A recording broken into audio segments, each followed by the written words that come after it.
Welcome to Awakened Motherhood, the podcast where mothers share their powerful stories of healing and empowerment.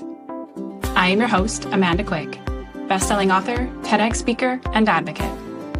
In each episode, we dive deep into the stories of mothers who have overcome adversity, found their fierce feminine power, and embraced transformative parenting.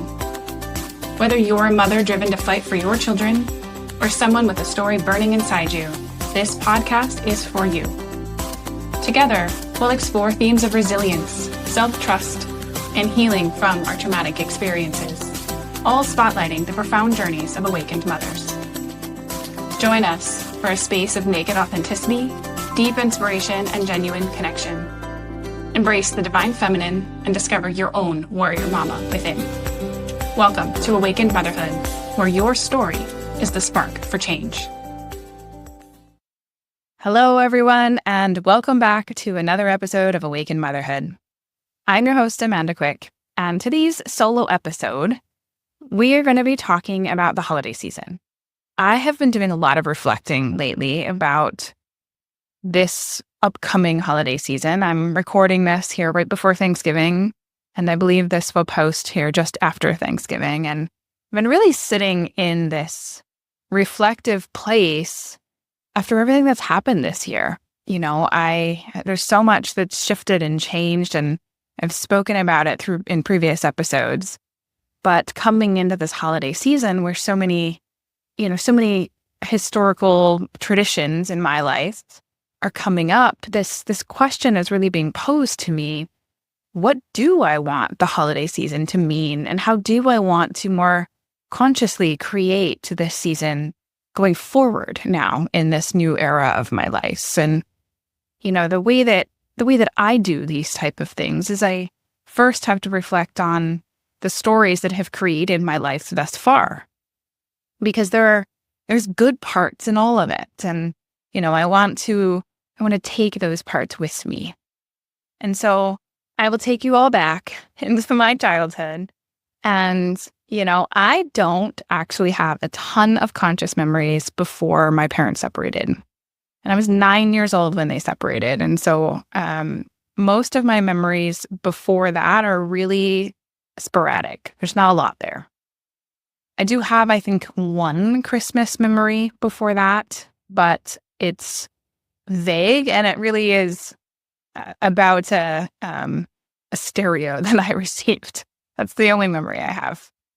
But beyond that, most of my memories are post-separation. And what I do know, though, is that our holiday season never included extended family. It was always just immediate family. It was just Thanksgiving we did with our immediate family, and Christmas as well. And we would see extended family, but not in the winter time. It was always in the summer when we were off school longer, because we were in Hawaii and my mom's family was in the East Coast. So it was a pretty big trip. And so because of that, I know there were other visits and things when I was little, but again, most of the time what I remember is just the four of us, and then later just the three of us.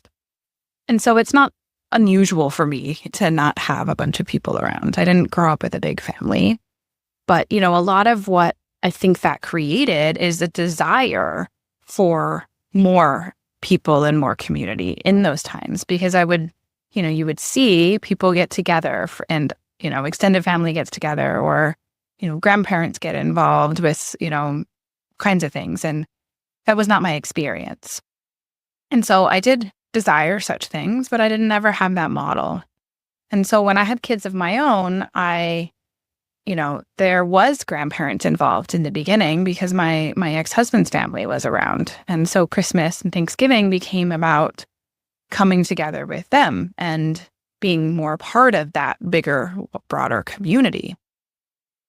And I think a lot of times the stories that I created about that is that we, need that, and that kids need that. And there's nothing, of course, wrong with more love and more people. But I think I developed this belief that without it, it would be less than, right? And that it's not enough anymore. And I really had to unwind that throughout my life, because the truth is, while more community is never bad, it's not necessarily the only way to have a holiday season. It's not actually needed. It's just desired when it's supportive for everybody, right? And, I think this shows up in all kinds of different ways, but, for me, the holiday wounding is often around expectations and who is supposed to show up and how are you supposed to not just behave, but even, participate in the holidays and the gift giving questions. And, I'm somebody who can overdo it a lot. I enjoy, supporting and finding the gifts that nobody knew they needed. And I love showing up like that, but I really struggle when there's expectations beyond what I feel comfortable doing. And so there's this kind of like double-edged sword. And I think the holidays bring up a lot of that. And they bring a lot of feelings like, I always show up and I always do these things and nobody does for me. And I know I felt that, especially as I got older, when, everybody else got gifts. And I think one year my kid's father got me a dishwasher for Christmas. And well, yes, I wanted a dishwasher. Like, it's not really a most loving Christmas present. But I'm also not somebody whose love language is gifts. And at the same time, we all want to be included, right? And so I'm reflecting a lot on what built my expectations around the holidays. What belief systems was I holding? What models did I have? And, my mom was somebody who was very insistent that you're supposed to do these things. And even as, I had children, she would call me up and what do they want for Christmas? And I need their Christmas lists. And because grandma is supposed to buy them things and do these things. And there's this expectation that gets woven into all of it. And I remember even being frustrated with her because it's not that point. And yet children love opening presents, right? So there's kind of both pieces here. But, kind of going forward, my children have made the holidays about the things that they want, but they also actually make the holidays more about the traditions of things we do together. And so while the traditions of things we do together include present opening, they also include foods. They also include decorations. They also include activities. They also include all of these pieces that are hopefully with this intention of coming together. And so we can look at it, all kinds of different ways, but the parts that I really want to hold on to aren't the expectations and the, feelings of incongruency. I want to hold on to the opportunities to spend intentional time doing something that brings excitement into everybody's, minds and hearts. And when I think about it that way, it's a whole different set of things, right? It's, this year, nobody's coming for Thanksgiving. It's me and them, and it's not been just me and them for a while. And so I'm only going to cook the things that they want. And they have opinions about what those things are. Yes, of course. And everybody has a different version of that opinion. But I'm not going to make a whole spread. I'm just going to make the things that they want that remind them of Thanksgiving. And actually today, my youngest, my little one, brought me, I didn't ask him to do this, but he wrote down his thankful list.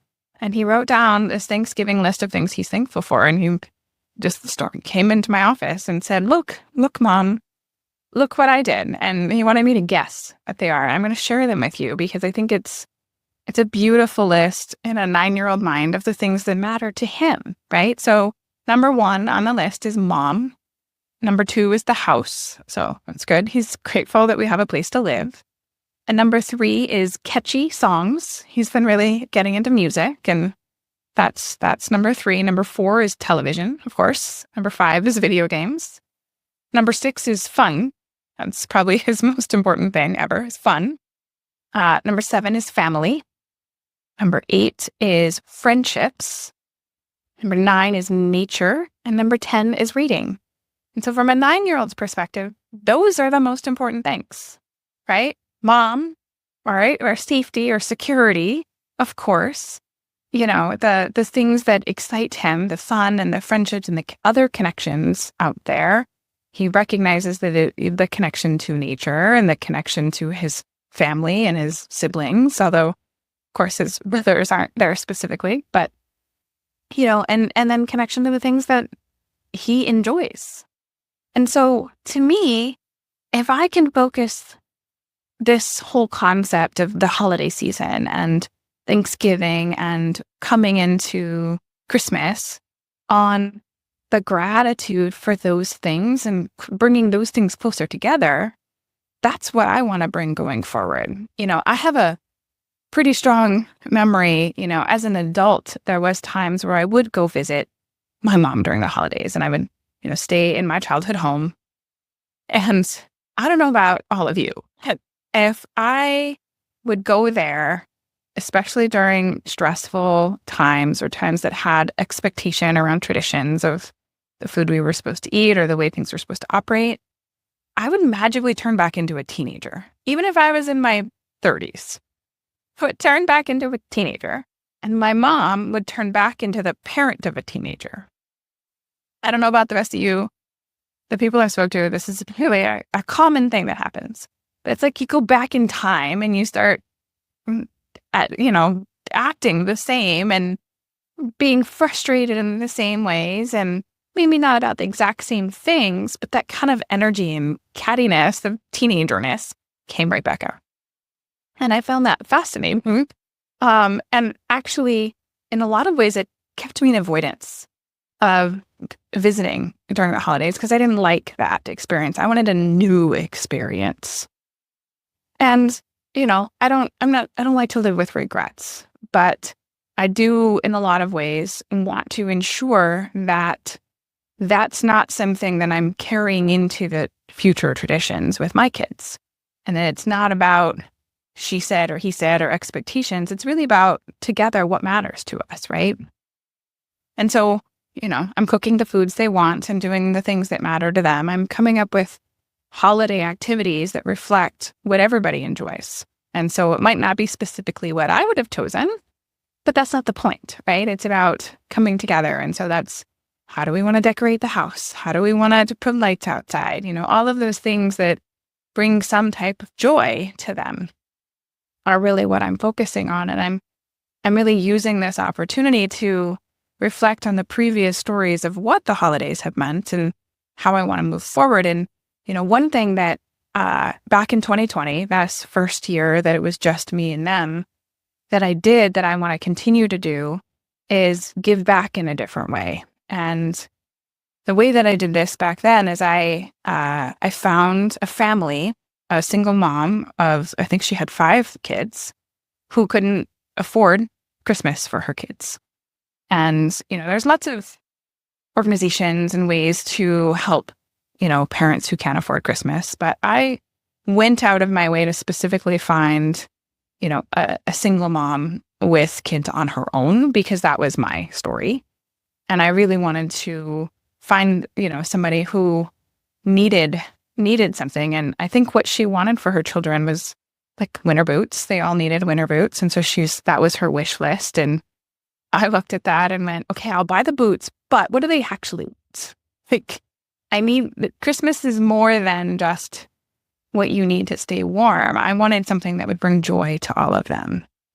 And it was really important to me to try to bring more of that joy into another household, especially one that, had a story similar to mine and just had a different financial outcome than I did. And I believe that year I got a bunch of like Dungeons and Dragons stuff because that was something they did as a family. And, it's funny because my older 2 love Dungeons and Dragons now. But I got a bunch of, books and different things so that they could do more and play more as a family. And it felt so warm to me to be able to connect to somebody else who had a similar story in that time. And it's something that I have really wanted to bring back as a regular tradition and to help my children see the importance of not just connection with our immediate family, but the broader community. And that's not something I've been as good at. And it's not something that I grew up with. But it feels really important as I'm sitting here thinking more consciously to actually continue as more of a regular tradition and pattern. And, the next thing I'm going to share with you all is something that happened this morning. I'm not a morning person. Not at all. I would rather stay up late than ever get up early. And for whatever reason this morning, I could not sleep after like 6 o'clock in the morning. So I finally got out, the house is quiet, and I go make my coffee and I'm just, enjoying the quiet. And all of a sudden, my doorbell rings. It's like 6:30. There's nobody there. The dog gets up, he's looking outside, there's nobody there. The doorbell rings again, and he starts barking. Somebody's there. And I realize that nobody's there physically, but that doesn't mean nobody's there. And I said, "Mom, is that you? Ding." And I acknowledged her, and the doorbell ringing stopped. And I had this whole conversation with my mom in spirit, and this feeling that she really wanted me to know I didn't have to be alone this Thanksgiving. And it was such a beautiful reminder for me, because I was sitting not in this woe is me place necessarily, but kind of just this apathetic acceptance that this is the worlds that I'm in right now, and this is okay. But also there is this desire to connect more, not just with my family, but, the community. And I'm still connecting and understanding how I fit into this community. We've lived here now for not quite a year, so I'm still learning my place and meeting people. I don't have a ton of friend connections yet, and it really felt like her message to ding dong on my doorbell, say, "Hey, can I come in? Can I be a part of the celebration?" And it was such a warm and welcome feeling today. And, I'm actually wearing one of her t-shirts today. And earlier I had on her jewelry because, just as another reminder that just because she's no longer in body doesn't mean that she cannot participate energetically. And there's actually lots of family that could participate from that lens, and that there's so much more tradition and values and understandings that I even don't have, but I could be open to learning and hearing and receiving and bring into my traditions and learnings and creations with my children.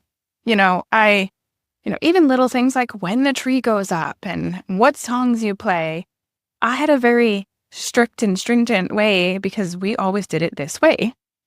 And, I had to work earlier this week, and my youngest drags the tree out and starts wanting to set it up. And I was like, it's not time yet. You know what? Who cares? This is their season too. And so I'm really embracing this releasing of the way it always has been, the way it needs to be, the feelings about it not being that way, the need to have these people and this food and all. I'm releasing all of that. And I'm really leaning into the joy of it, the joy of seeing them excited to help me make a pie today, the joy of them picking the menu because that's all they want to eat anyway, and the decorations they want to put out and the way that wants to kind of unfold. And also, how do I give back to the community in a different way? And so I'm really leaning into rewriting this story. I'm leaning into rewriting my story of the holidays and the traditions and the expectations that have previously been woven in, and instead totally transforming this into something else. And so what I want to leave you guys with today is an invitation. So as I've been doing this whole rewriting of all of my stories and all of these understandings of things happening in my life, I have been really called to start doing monthly workshops. And so the first one I did was last month. It was actually, I guess this month because it's still November. But next month's in December is going to be specifically about these holiday wounds, the traditions that we hold, and the motherhood journey that takes us. And we have a lot of stories about what it means to be a mom in the holidays and what it means to show up for our kids in certain ways. And it can bring up some old, ancient childhood stuff. It can bring up some things that are still in your system now. But another way to work through this is through this workshop that I'm holding. And so the framework of the workshop is we set our intentions, and then everybody has time, quiet, off camera, to write together. So there's a very clear intention that we're all going to be writing. And then there'll be an invitation to share what has been written so that you can really feel the receipt of somebody else hearing your words and feeling what's on your heart. And you can feel the value of what that does, not just for you, but for them as well. So I want to do more of these. So I'm going to be doing monthly. They're free to join. The link is on my website, amandaquickhealing.com/storytelling. I will put it also in the show notes. And it's something that I really want to do to invite people to start to reflect and to start to get into this writer's channel where they can just share what's on their hearts, specifically around whatever is going on in their life right now. You know, I've been sitting in this reflective holiday energy and a little bit of sadness, yes. A little bit of loneliness, yes. And, you know, my mom showing up and ringing the doorbell really shifted things for me today and, you know, really kind of snapped me out of it a little bit and, you know, reminded me I'm not alone. I don't have the people physically here right now, no, but that will change. And I always have support from her, and I always have more than I ever realize around me. And that is something that I really want to acknowledge this season. And, you know, I even told my kids that grandma rang the doorbell because my little one heard it again. I was actually on the phone talking about her ringing again. Just, you know, she's having fun with it. Hi, Mom.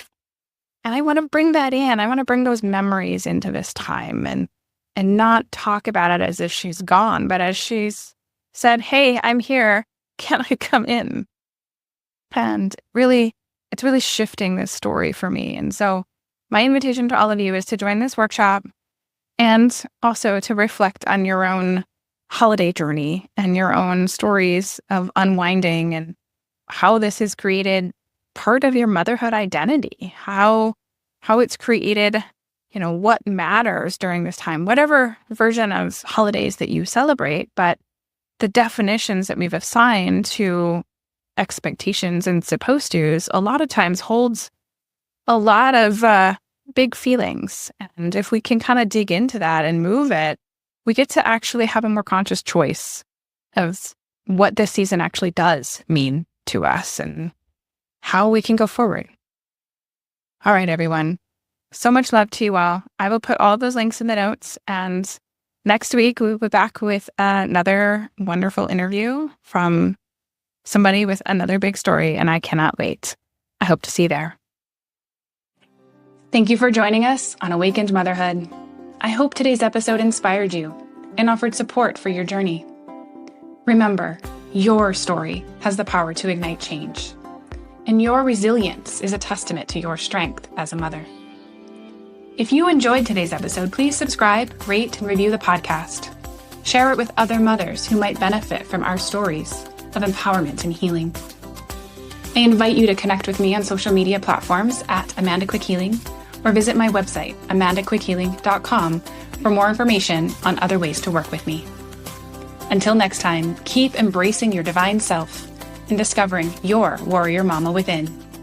Thank you for being part of Awakened Motherhood, where your story is the spark for change.